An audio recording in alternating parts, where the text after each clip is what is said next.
था कि माता जी ने किस तरह से हजारीबाग के एक साधक भूदेव नारायण सिंह का जो मन में उनकी शंका थी कि गुरुदेव आश्रम में नहीं है तो कैसे हम लोगों का संकट की घड़ी में हम लोगों का कैसे होगा, तो माता जी ने उसका कैसे निवारण किया था और बताया था कि गुरुदेव हर वक्त हमारे साथ हैं और हर वक्त हमारे काम में हमें हमें मदद कर रहे हैं। आगे है अगला इनका चैप्टर है गुरुदेव का संकट का संदेश। क्षेत्र में चल रहे गायत्री महायज्ञों में सामाजिक और आध्यात्मिक विषयों पर चर्चा होती थी। उस चर्चा के बीच में राष्ट्रीय संकट का उल्लेख भी आ जाता था। वह उल्लेख इस समस्या की संभावना का एक द्वार निरूपित करते हुए होता।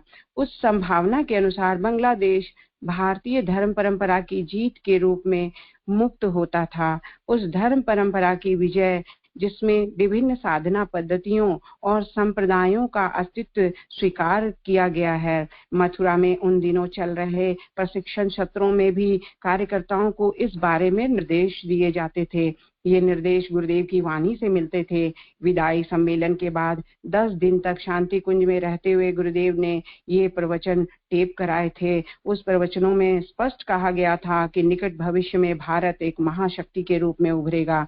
उसके उभरने से पहले यह धारणा खंडित होगी कि भारत में विभिन्न धर्मों के लोग आपस में लड़ते रहते हैं। मध्यकाल के अंधकार युग में अंधकार युग में पहले परस्पर विरोधी धाराओं के साथ जीने और विकास करने के ढेरों प्रमाण हमारे यहाँ मिलते हैं। प्रशिक्षण चला रहे प्रतिनिधि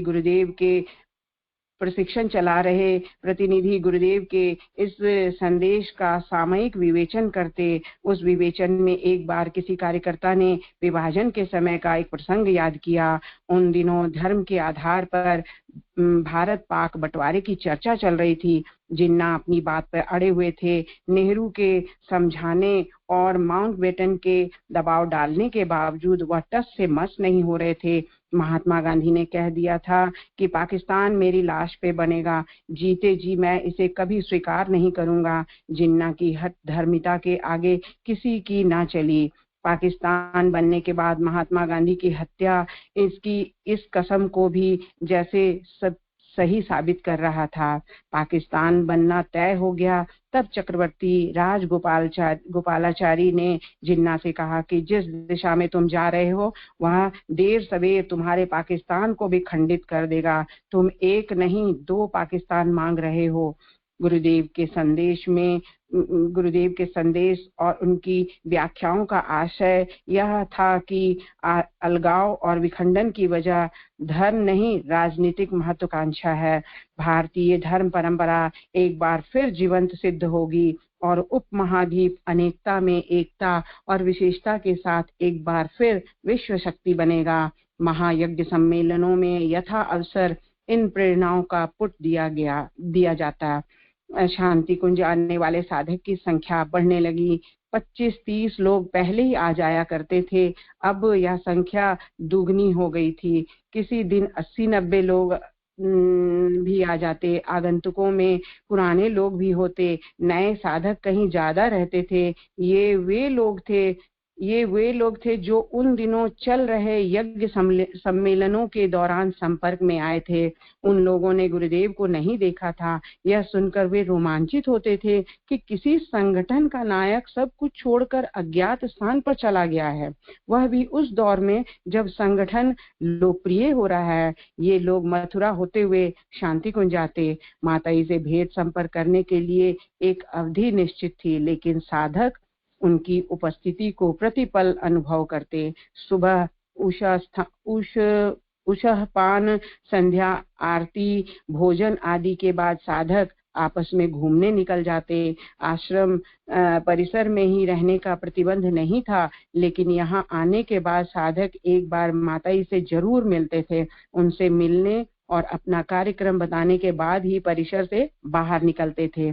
इस भेंट में माताई कुशल क्षेम के बाद साधकों की निजी समस्या पर भी चर्चा करती थी। उस चर्चा के साथ वे आसपास घूमने के बारे में सावधानी बरतने के लिए भी कहती थी। आसपास घने जंगल और खाइयां थी, लहलहाते खेत थे। गंगा की तेज धारा कहीं उथली कहीं गहरी थी। बीच में पत्थर और टापू भी दिखाई देते थे। माताई ने एक नए साधक को समझाया कि धारा उथली जानकर उतर मत जाना, प्रवाह बहुत तेज है, थोड़ा आगे बढ़ने पर पांव उखड़ने लगते हैं। यह निर्देश साधक के लिए अप्रत्याशित था। वह विस्फारित नेत्रों से माताई की ओर देखने लगा। उसे सूझ नहीं रहा था कि क्या कहे। वह अपने स्थान से उठा और माताई के सामने माथा टिकाते हुए बोला, मैं पहले आपके पास क्यों नहीं आ गया माताई? माताई ने उसकी अभिव्यक्ति को स्नेह से लिया, उसके सिर पे हाथ फेरा, कहा, माँ अपने बच्चों से दूर थोड़े ही है बेटा। तुम्हारे आराध्य माता यानी गायत्री शुरू से ही तुम्हारी देखभाल कर रही है। एक दिन किसी ने आकर बताया कि रेल लाइन पर हाथी का एक शावक कटा पड़ा है। शावक पटरी पार कर रहा होगा या मस्त अबोध स्वभाव से वशीभूत स्थान पर खड़ा रह गया होगा। इसी बीच रेल आई और शावक उससे टकराकर मर गया। जिस साधक ने यह खबर दी वह स्वयं शावक को देखकर आया था। यह खबर सुनकर माताजी ने आंखें बंद कर ली और ध्यान मुद्रा में आ गई। वे शावक की सद्गति के लिए प्रार्थना कर रही थी। कुछ पल मौन रहने के बाद वह ध्यान मुद्रा से बाहर आई। आंखें खोलते उन्होंने कहा, कुछ दिन तक तुम लोग ऋषिकेश रोड की ओर मत जाना। शावक के दुर्घटनाग्रस्त होने से हाथी कुपित होंगे। उस शावक की मां बौखलाई होगी और वह किसी को भी चपेट में ले सकती है। सचमुच 2 दिन बाद ही खबर आई कि हरिद्वार की तरफ से आ रहे एक रेल इंजन को हाथी ने टक्कर मार दी। भाप से चलने वाले इंजन हाथी की टक्कर झेल नहीं पाया और पटरी से उतर गया। हाथी भी घायल हो गया था। वह मादा हाथी कुछ दिन पहले मरे शावक की जननी रही होगी। ममता आहत हुए बिना हाथी जैसा शांत पशु इतना आक्रामक नहीं हो सकता। चुपचाप आता बदलाव। यहाँ अगला टॉपिक है कि गुरुदेव तपोभूमि में कार्यकर्ता सत्र कुछ समय के लिए स्थगित हो गए थे। तपोभूमि में कार्यकर्ता सत्र कुछ समय के लिए स्थगित हो गए थे। लगा था कि इन दिनों हो रहे आयोजनों के लिए पर्याप्त कार्यकर्ता तैयार हो गए हैं। अगली गायत्री जयंती तक होने वाले यज्ञ सम्मेलनों की आवश्यकता इन कार्यकर्ताओं से पूरी हो जाएगी। युग निर्माण विद्यालय अबाध रूप से चल रहा था। उसमें आने वाले विद्यार्थी साल भर रहकर प्रेस या बिजली का काम सीख लेते थे। वे इतनी योग्यता अर्जित कर लेते थे कि उनकी अपनी जीविका वो चला सके। यहाँ से प्रशिक्षित होकर जा रहे युवकों के बारे में अच्छी रिपोर्ट आ रही थी। अपनी जीविका चलाने के अलावा ये युवक अपने आसपास के समाज और परिवेश बदलने के लिए प्रयत्न रहते थे। ज्यादातर युवक 3 से 4 घंटा समय युग साधना में लगाते थे। विद्यालय में प्रवेश और प्रशिक्षण के पूरा होने के बाद युवकों में आया परिवर्तन नोट नहीं किया जा सकता था। उन्हें लगता था जैसे हम तो जैसे के तैसे ही हैं, व्यक्तित्व में कोई परिवर्तन नहीं है। कुछ लोग तो यहाँ तक महसूस करते थे कि वे और ज्यादा उदंड होकर जा रहे हैं। गुजरात के राजीव चौहान इसी एहसास से पीड़ित थे। राजीव की समस्या थी कि घर पर उसे चाचा चाची के नियंत्रण में रहना पड़ता था। वह नियंत्रण कभी यदा कदा सख्ती में भी बदल जाता था। मथुरा आने के बाद राजीव को उस नियंत्रण से छुटकारा सा मिल गया था। वह अब घर जाते हुए अनागत शक्ति की आशंका से उसे परेशान करने लग गई थी। बचपन से दबा हुआ व्यक्तित्व उसे अजीब मनोग्रंथि दे रहा था। यह मनोग्रंथि पिछले 1 साल में ज्यादा शायद घर से दूर रहने के कारण ही बढ़ गई थी।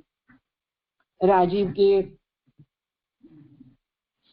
राजीव घर नहीं जाना चाहता था। उसके चाचा ईसर सिंह उसे लेने आए तो वह वहां यहाँ छुपने लगा। किसी तरह समझा बुझाकर ईसर सिंह उसे शांति कुंज ले गए, माताई के पास ले गए। माताई ने उन्हें स्नेह से अपने पास बिठाया, उसके सिर को सहलाते हुए पूछा, बेटा क्या परेशानी है? मुझ में कोई सुधार नहीं हुआ है माताई, मैं 1 वर्ष मथुरा रहना चाहता हूँ, राजीव ने कहा। माताई ने उसे यह कहते हुए निर्द्वंद किया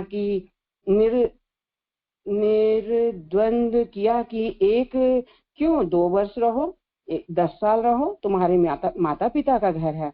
पर तुम्हें कैसे लगा कि कोई सुधार नहीं हुआ? बस मुझे महसूस होता है मैं जैसा था वैसा ही हूँ, राजीव ने अपनी दुविधा रखी। माताई ने कहा, कोई कितना सुधर गया या विकसित हो गया यह स्वयं नहीं परख सकता। अब से 10 साल पहले तुम 3-3.5 फुट के रहे होगे, अब 5.5 फुट के हो। इन 10 सालों में किसी भी दिन तुमने अनुभव किया कि तुम बड़े हो रहे हो? तुम्हारा कद बढ़ रहा है। भगवान की इस दुनिया में सभी चीजें विकसित हो रही हैं। यह कहना भगवान की अवमानना है कि कोई विकास नहीं हुआ। कहकर माता जी कुछ रुकी। भोपाल के एक कार्यकर्ता दधीची इसी बीच वहां आ गए। वे माताई की बात सुनने लगे। उनका अभिवादन लेकर माताई ने राजीव से फिर कहा, तुम यहाँ रहो, मथुरा रहो, लेकिन यह बात मन से निकाल दो कि विकास नहीं हुआ है। माताई के पास कुछ देर बैठकर राजीव उठा। वह वही राजीव नहीं था जो यहाँ आते समय था। उठते हुए उसने माताई से कहा, मैं अभी देश ही जाऊंगा, फिर आपकी जैसी आज्ञा होगी। माताई उसे जाते हुए देख रही थी। उनके जाने के बाद दधीची ने कहा, माताई आप तो राजीव से रही थी, माताई आप तो राजीव से रही थी लेकिन हम लोगों के लिए बहुत बड़ी सीख है। भगवान की यह सृष्टि भी पंखुड़ी दर पंखुड़ी खिल रही है। उसकी लिखावट का भान 20-25 साल बाद ही होगा। अदृष्ट का निर्धारण। गुरुदेव की विदाई के बाद गायत्री परिवार के साधकों में अपूर्व उत्साह उभर आया था। जून 1971 में दिसंबर 1 क्षेत्रों में 500 से ज्यादा महायज्ञ सम्मेलन हुए। विदाई सम्मेलन और उसके बाद जो संकल्प हुए उनमें आयोजनों की संख्या 240 के आसपास थी, लेकिन कुछ सप्ताह में ही नए आयोजनों की बाढ़ सी आ गई। उन दिनों गुरुदेव के प्रवचन सुनाने का क्रम भी जोर पकड़ रहा था। जहां आयोजन नहीं होते वहां लोग टेप रिकॉर्डर और कैसेट आदि लेकर पहुंच जाते। किसी सभागार, पंचायत भवन या मंदिर में 25-50 लोगों को आमंत्रित करते, टेप चला देते। उस कार्यक्रम में सिर्फ वक्ता ही उपस्थित नहीं होते थे, आवाज, संदेश और भावनात्मक संप्रेषण तो वहां रहता। टेप रिकॉर्डर और कैसेट आदि सब व्यापक प्रचलन में नहीं आए थे। किस्से कहानियों में इस यंत्र का उल्लेख जासूसी आदि के लिए किया जाता था। गीत संगीत के रूप में इसका चलन नहीं के बराबर था। इस स्थिति में कुछ श्रोता तो यंत्र को देखने और अनुभव करने ही चले जाते थे। जाहिर है ये लोग नए होते थे और गुरुदेव का संदेश सुनने के बाद यंत्र को छोड़कर उस अभियान की ओर आकर्षित हो जाते थे। इस तरह के नए साधकों में कुछ तुरंत गायत्री तपोभूमि या माताई के पास शांति कुंज जाने की भी तैयारी करने लग जाते थे। राजस्थान के थेचड़ में एक व्यवसायी भगवत सिंह परमार भी टेप गोष्ठियों में गुरुदेव का संदेश सुनकर शांति कुंज दौड़े आए। शांति कुंज जाने से पहले वे मथुरा रुके। वहां 2 दिन रहने के बाद उन्होंने माताई की ओर रुख किया। भगवत सिंह जिस वेग और आतुरता से शांति कुंज पहुंचे थे उसके लिए निर्धारित समय के बाद भी मिलने की गुंजाइश रखी गई। उनकी आतुरता के पीछे गुरुदेव के संदेश के साथ उसका अपना कष्ट भी प्रधान कारण था। वह माताई के सामने उन्होंने रखा। कष्ट से पहले उसकी सात्विक अनुभूति का उल्लेख किया जाए। उदयपुर के पास एक गांव में गुरुदेव का टेप प्रवचन सुनने के बाद भगवत सिंह ने एक स्वप्न देखा था। उन्होंने देखा कि गुरुदेव समुद्र की लहरों में प्रकट होते हुए दिखते हैं। वे जैसे लहरों पर चलते आ रहे हैं और भगवत सिंह उनके पास पहुंचकर नतमस्तक हो जाते हैं। गुरुदेव के सामने यह आत्मनिवेदन करता है, वह आकृति मुखरित होती है। उन्हीं की वाणी में परिचय मिलता है कि मैं समुद्र हूँ, पृथ्वी से उसका सार लेता हूँ, उसे मधुर कर देता हूँ। भगवत सिंह आसपास नमक इकट्ठा कर सारे व्यापारियों को देखता और उनकी ओर इशारा करते हुए कहता है, लेकिन गुरुदेव इन्हें तो खारा ही मिल रहा है। गुरुदेव कहते हैं क्योंकि ये अपने लिए नमक चाहते हैं, उन्हें सिर्फ अपने लिए चाहिए। लेकिन बादलों को देखो, वे दुनिया को बांटने के लिए यहाँ आते हैं। उनका रीतापन शुद्ध जल से भरकर समुद्र उन्हें वापस भेजता है। वे यहाँ से पानी लेकर जाते हैं और तप्त धरती को शीतल कर वापस आ जाते हैं। अपनी अनुभूति सुनाने के बाद भगवत ने अपनी व्यथा सुनाई। उदयपुर के पास ग्रामीण क्षेत्र में उसके पास 10 एकड़ जमीन थी। साहूकारी के साथ कपड़ों का व्यवसाय चलता था। आर्थिक स्थिति ठीक ठाक ही थी, वैभव था, लेकिन इतना नहीं था कि नाम लेते ही गांव गंवई के लोग पहचान ले। स्थिति जो भी हो, उनकी सारी समस्या विकट थी और मिलने जुलने वालों ने उन्हें बहुत डरा दिया था। भगवत सिंह की कोई संतान नहीं थी। वह स्वयं अपने पिता का इकलौता पुत्र था। उनकी उम्र 45 वर्ष की हो गई थी। निसंतान होने का दुख या कहें कि दंश उन्हें बुरी तरह से चुभ रहा था। यह भय खाए जा रहा था कि संतान नहीं होने पर वंश डूब जाएगा, और वंश डूब गया तो श्राद्ध तर्पण के बिना सबकी आत्मा भटकेगी।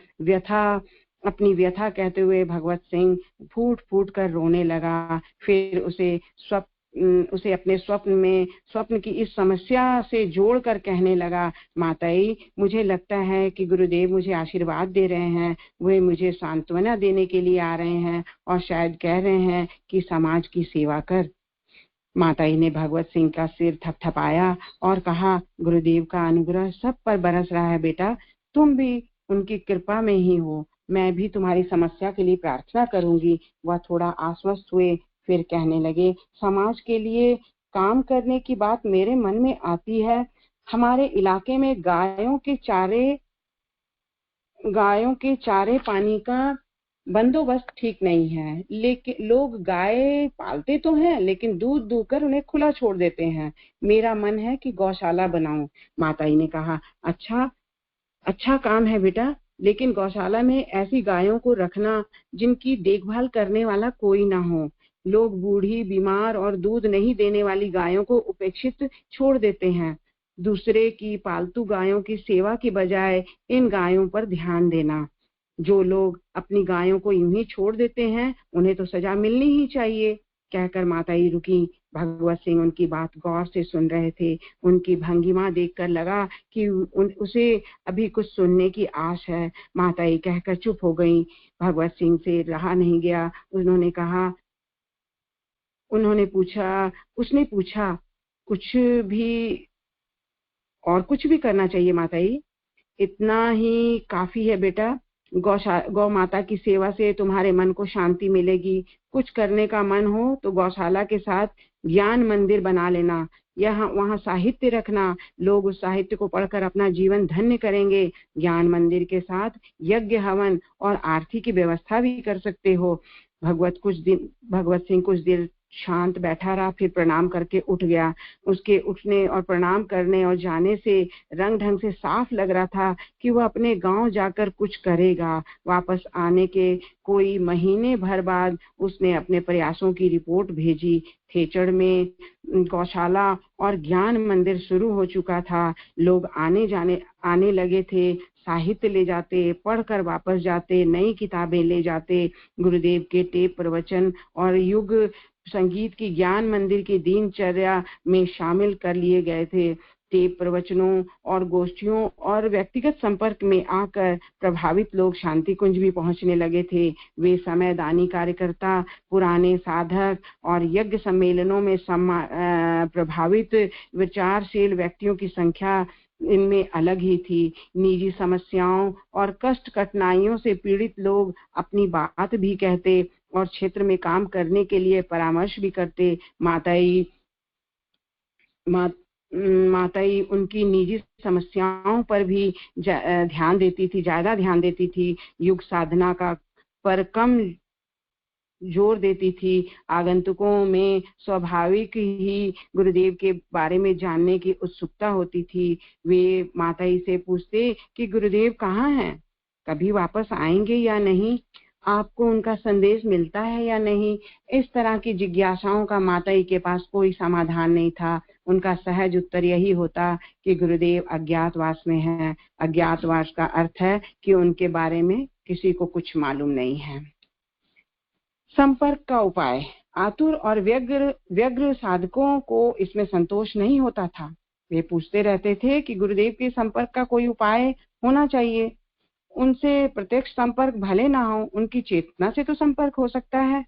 भगवान किसी को दिखाई नहीं देते, फिर भी भक्तजन ध्यान धारणा द्वारा उनसे संबंध बना ही लेते हैं। इस उत्तर के बाद उपाय का आग्रह करने वालों को माताई ने ध्यान की एक सरल विधि बताई। उनके बारे में निर्देश दिया था कि कौतूहलवश इसका उपयोग नहीं करना। जब कोई दुविधा हो, स्थितियां जटिल हो या विकट समस्या आ गई हो, तभी इसका उपयोग करना। एक बार समाधान मिलने के बाद उसी समस्या के लिए दोबारा प्रयोग नहीं करना। उपाय में साधक को प्रातःकाल 5 से 7 बजे के बीच कोई समय चुनना था। साधक और गायत्री जप के बाद संध्या और गायत्री जप के बाद हिमालय की ओर मुंह करके बैठना है। संध्या गायत्री में पूर्व की ओर मुंह करके बैठा जाता है। इस ध्यान धारणा में दिशा बदल लेनी है और उत्तर की ओर सुख आसन में बैठने के बाद 3 बार प्राणायाम करें। प्राणायाम करने के बाद शांत चित्त होकर गुरुदेव का ध्यान करें। 3 सेकंड ध्यान के बाद चुपचाप बैठ जाएं। अपनी सांस पे ध्यान केंद्रित करें। श्वास प्रश्वास को देखते भर रहें। मन में किसी भी तरह की प्रतिक्रिया ना लाएं। साक्षी भाव से श्वास को आते जाते अनुभव करें। ध्यान और साक्षी भाव से उन क्षणों में ही कुछ स्फुरना जगेगी और स्वतः अनुभव होगा कि गुरुदेव की ओर से कुछ समाधान आ रहा है। अपना चित्त जितना शांत और स्थिर होगा, समाधान उतना ही स्पष्ट होगा। माता यह उपाय युग साधना में लगे परिजनों को बताती थी। उपाय के साथ यह अनुशासन भी था कि गुरु द्वारा उपदिष्ट होने पर ही साधना सफल होगी।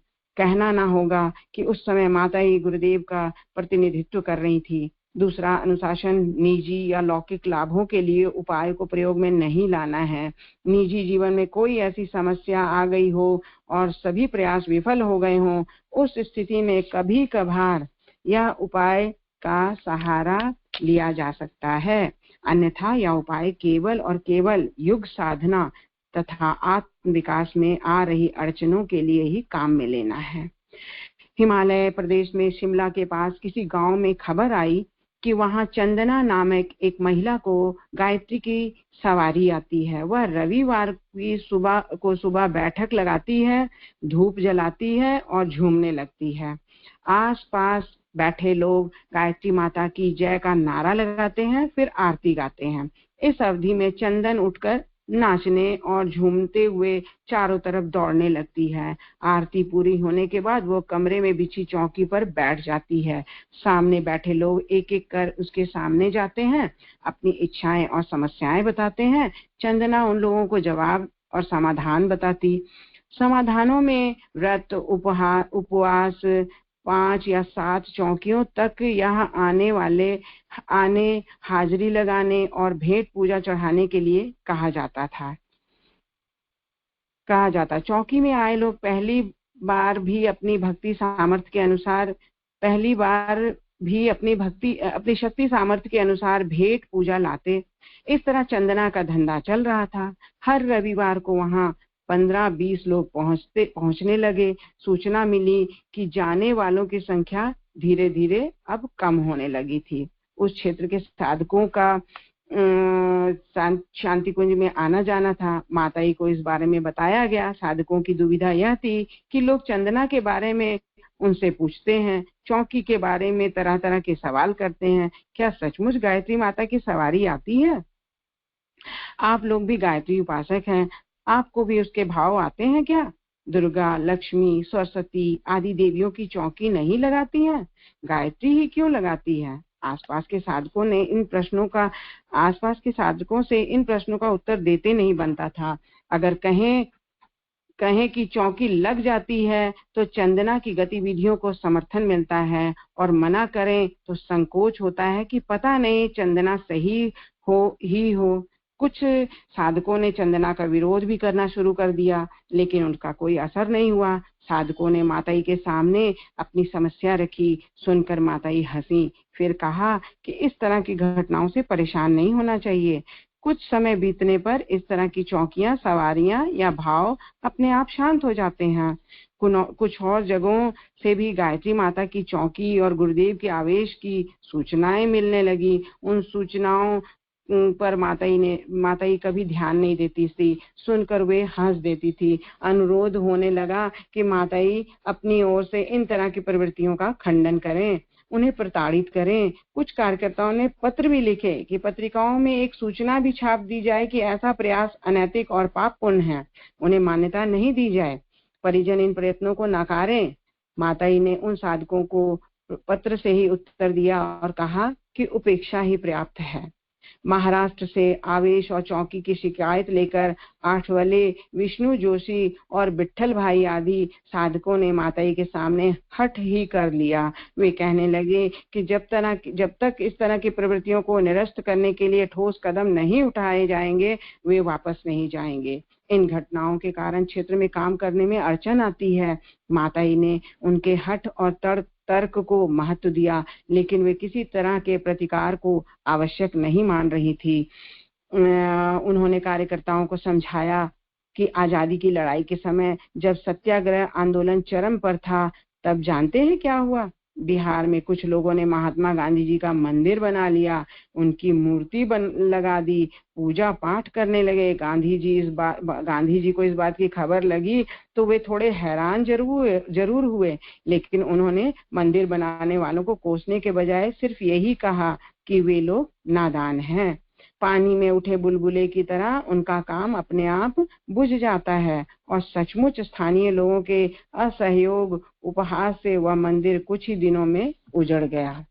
माताई, विट्ठल भाई आदि को समझाई जा रही थी कि कोई भी उपासक चौकियों के बारे में सोचेगा, उसे विचार आएगा कि गायत्री माता का आवेश आ जाता है, तो सबसे पहले महापुरुष चरण और अनुष्ठान करने वाले साधकों पर आना चाहिए। फिर गुरुदेव से कोई भी व्यक्ति थोड़ा सा अभ्यास या निर्मल हुई चेतना से कहीं भी संपर्क कर सकता है।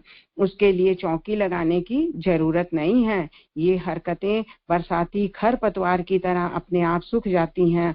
तुम लोग भी ध्यान रखो कि यह घास फूस जमीन के नम और अनुकूल होने की सूचना है। उसका उपयोग करो और नए विचारों के बीज बो। संकट का अध्यात्म उपचार। आवेश और चौकी जैसी असाधारण विसंगतियों के अलावा अनिश्चय और अस्थिरता से भरे बड़े उफान समाज में उभर रहे थे।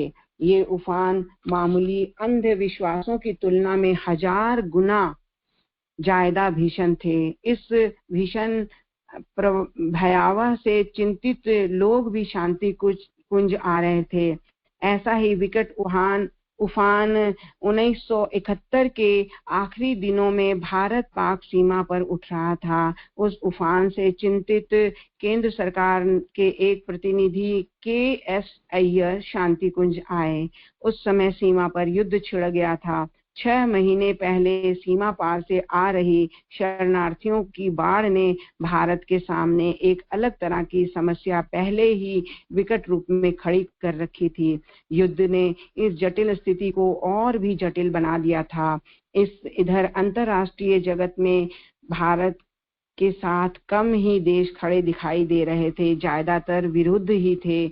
महाबली देश अमेरिका ने तो स्पष्ट रूप से युद्ध में हस्तक्षेप करने और भारत को सबक सिखाने की चेतावनी दे दी थी। प्रतिनिधि अय्यर ने माताई के सामने मार्च 1971 से अब तक की घटनाओं का ब्यौरा रखा, अनुरोध किया कि संकट के इस दौर में कुछ ऐसा आध्यात्मिक उपचार किया जाए कि राष्ट्र के मानस में भी उसका प्रभाव दिखाई दे, लोग विश्वास से भरे हुए दिखाई दें। माताई ने उन्हें बताया कि इस तरह के उपचार पहले ही किए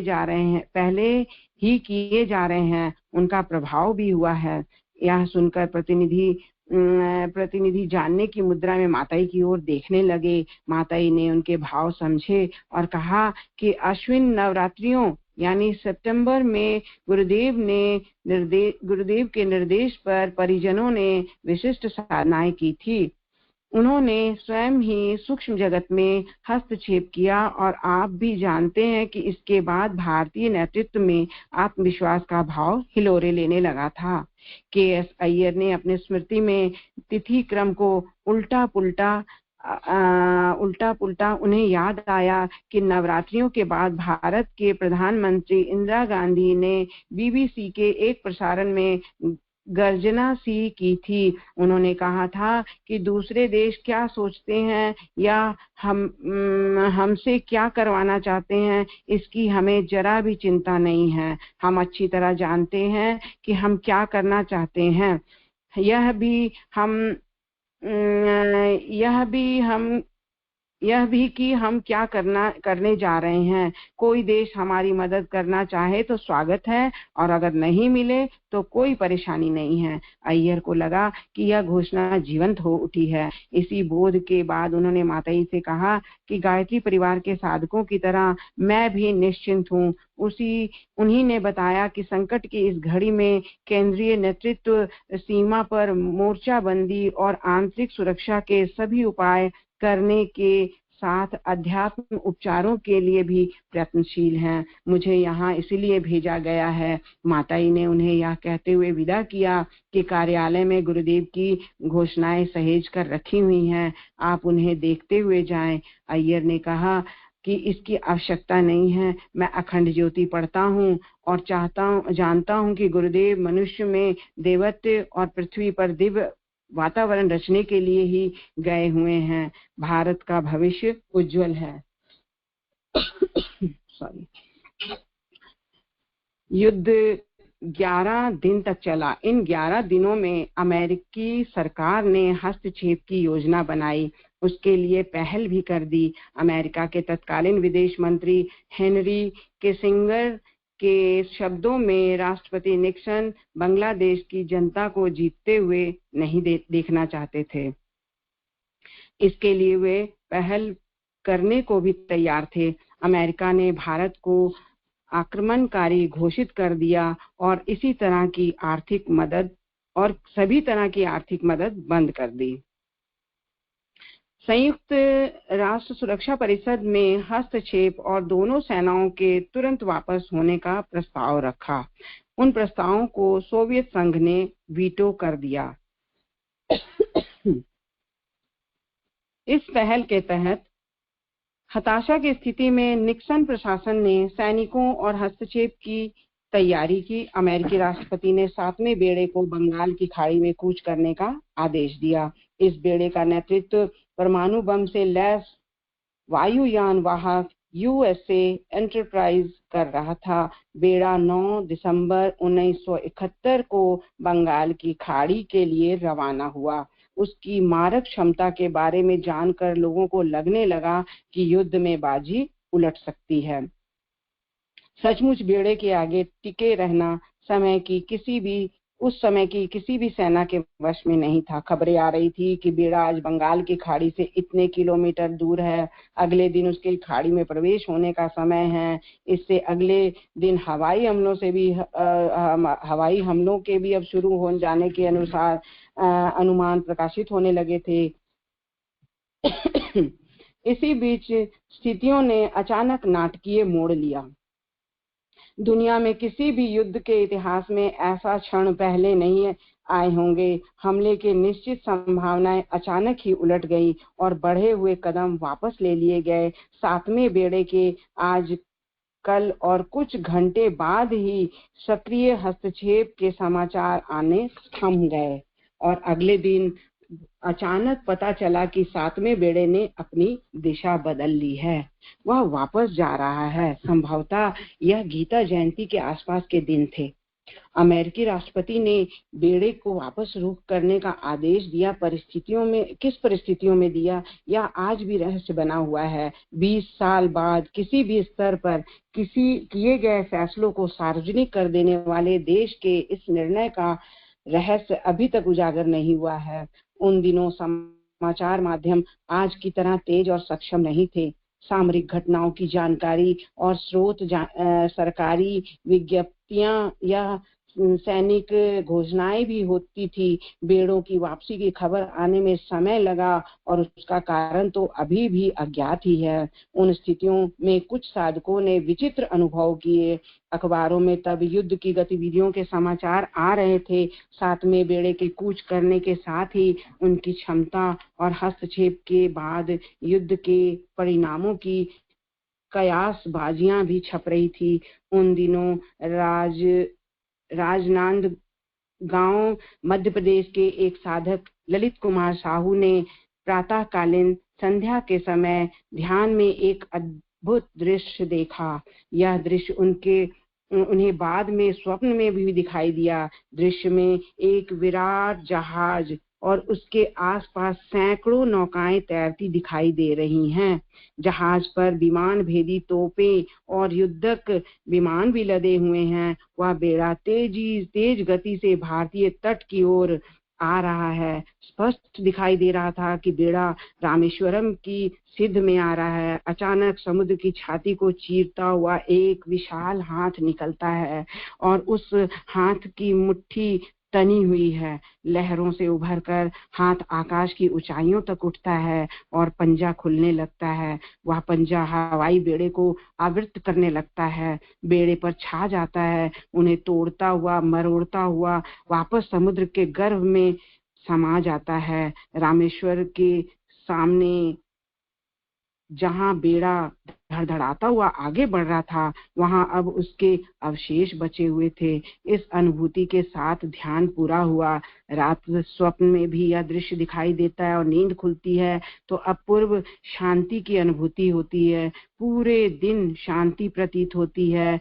इच्छा उमगी कि इस हाथ के बारे में औरों को बताया जाए, लेकिन कौन विश्वास करेगा। यह सोचकर अपने आप को रोक लिया। फिर विचार आया कि कम से कम माताई को तो बताया ही जाए। दोपहर के समय उसने कलम उठाई और अपने अनुभव का विवरण लिखकर माताई को भेज दिया।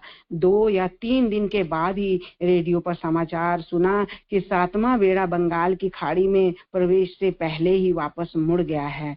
बेड़े की वापसी के 3-4 दिन बाद ही ढाका में भारतीय सेनाओं के विजयी होने का समाचार आया। इसके बाद ही राजनीतिक और कूटनीतिक घटनाओं का एक लंबा सिलसिला है। शेख मुजीब की रिहाई, उनकी ताजपोशी, शरणार्थियों की समस्या हल होने और युद्ध बंदियों के वापस जाने के ढेरों विवरण हैं। उनके विस्तार में जाना आवश्यक नहीं है। महत्वपूर्ण यह है कि पूरा देश जब विजय की खुशियां मना रहा था तो गायत्री परिवार के साधकों ने शांति के लिए अनुष्ठान शुरू कर दिए थे। इन कार्यक्रमों में उन सैनिकों को सम्मिलित किया गया जिन्होंने युद्ध में भाग लिया। वीर गति को प्राप्त हुए सैनिकों और नागरिकों के कल्याण की भावना और उनके परिजनों को सम्मानित करते हुए इन आयोजनों में स्थानीय लोग भी भाग लेते। ऐसे अवसरों पर युद्ध की घटनाएं, आप बीती और आध्यात्मिक अनुभवों की चर्चा भी होती। इन चर्चाओं में प्रायः एक ही निष्कर्ष निकल कर आता था कि युद्ध जमीनी मोर्चे पर ही नहीं लड़ा जा सकता, सूक्ष्म जगत में भी इसका संचालन और नियंत्रण होता रहता है।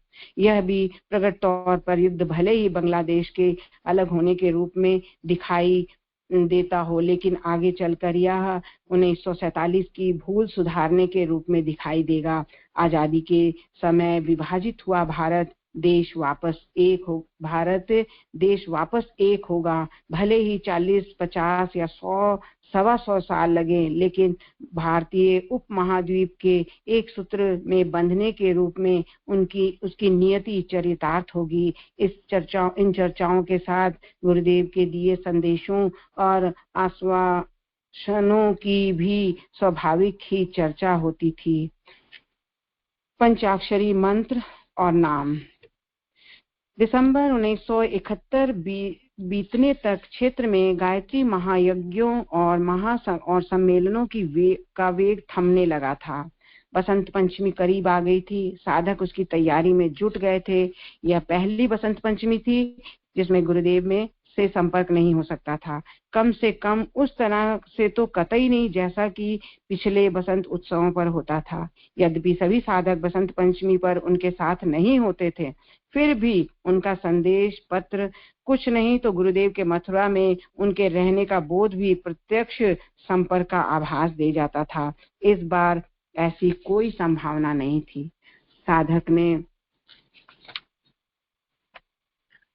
साधकों ने अपने सानिध्य अनुग्रह के लिए स्थानीय आयोजनों को भी कुशलता से मनाने की कसौटी मान ली थी। जहां जितना कुशल और कर्मठ होगा, उसे वहीं गुरुदेव का स्नेह और अनुग्रह मिलेगा। शांति कुंज गायत्री तपोभूमि में भी बसंत पर्व पर कोई बड़ा आयोजन करने के बजाय नई गतिविधियों के सूत्रपात पर जोर था। शांति कुंज में जप करने वाली कन्याओं की संख्या अब लगभग 12 हो गई थी। वे बारी से जप के लिए बैठती, सुबह 1.5 घंटा और रात में 1 घंटा। प्रत्येक कन्या को इस तरह प्रतिदिन 2.5 घंटा जप करना पड़ता था। बाकी समय वे पढ़ने लिखने में बिताती थी। पढ़ाने का दायित्व स्वयं माता ही संभाल रही थी। कन्याएं स्कूली कार्यक्रम के अलावा संगीत और सिलाई भी सिखाती थी। बसंत पर्व आने तक उनकी शिक्षा दीक्षा को व्यवस्थित रूप देना निश्चित किया गया। इसके लिए विद्यालय बनाने की बात सोची गई। ऐसी व्यवस्था बनाई जाने लगी कि 2-3 महीनों में शिक्षण का काम शुरू हो जाए। बहुत हुआ तो मई जून तक। भोजनालय और व्यवस्था माताई देव कन्याएं मिलकर संभालती थी। हाथ बटाने के लिए 2 सेविकाएं रखी थी। माताई का मानना था कि उन पर सारा बोझ नहीं देना चाहिए। इधर इन कन्याओं में भी मई जून तक कुछ को वापस ही जाना था। वे 6 महीने के लिए शांति कुंज आई थी। माताई के सानिध्य में रहकर जप, अनुष्ठान, साधना और संजीवनी विद्या का आकर्षण और कन्याओं या उनकी अभिभावकों को भी प्रेरित कर रहा था। कई अभिभावकों के आवेदन आए हुए थे। उनके बारे में विचार करते हुए माताई ने कहा कि 24 महापुरुष चरण 6 साल में पूरे होने हैं। साल भर तो हुआ जा रहा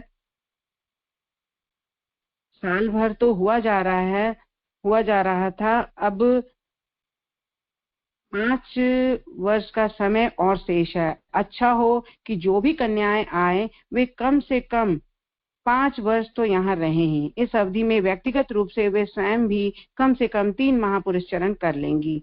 इतने समय यहाँ रहने पर भी वे अपनी योग्यताओं का विकास भी कर लेंगी। साल 6 महीने में जीवन की दिशा धारा तो तय की जा सकती है। तकनीकी ज्ञान या कला भी सीखी जा सकती है, लेकिन व्यक्तित्व का पूरा विकास नहीं हो सकता।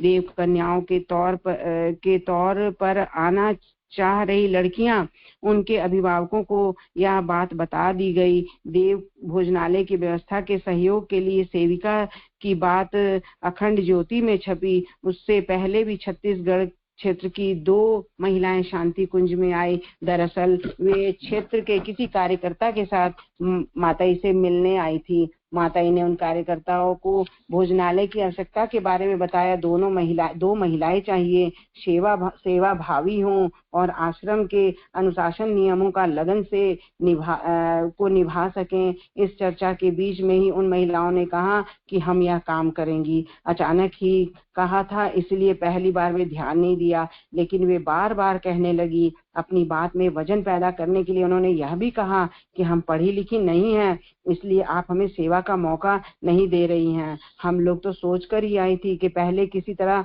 सेवा का मौका मिल जाए तो बाकी जीवन आपके चरणों में काट दें।